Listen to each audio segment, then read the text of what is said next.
One of the most popular types of funds you can invest in is called a multi-manager fund. These are often billed as no-brainer investments because they give you exposure to a broad range of asset classes in a single fund.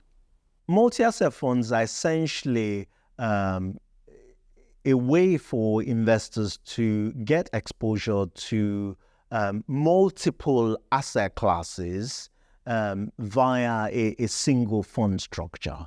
And so the idea is that they present a family of funds, a family of multi-asset funds, and you can choose one of these funds depending on your risk appetite as an investor. But is it a good idea to invest in a multi-manager fund? Abraham Okusanya's company produces an annual report which compares their performance with a simple low-cost portfolio containing just two index trackers, an equity fund and a bond fund.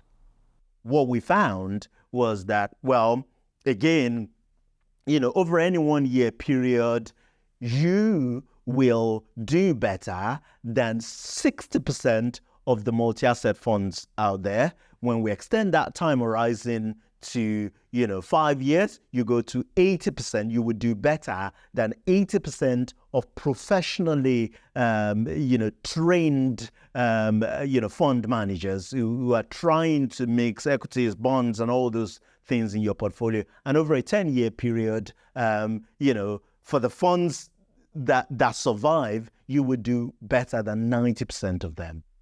So why do multi-manager funds perform so badly? There are, says Abraham, two main reasons. And the first is that they tend to be quite expensive. You have to pay for the underlying manager for each of the asset classes. And then, of course, you have to pay for the multi-asset fund manager who's trying to manage the whole thing. So cost is one reason why they don't outperform. The other reason is if you think that it's hard to pick any single fund that would outperform for a single asset class, let's say US equities, for instance, imagine trying to do that for 5 or 6 or 10 different asset classes. Like so many investment products, multi-manager funds sound very attractive. But year after year, the evidence shows us that they're best avoided.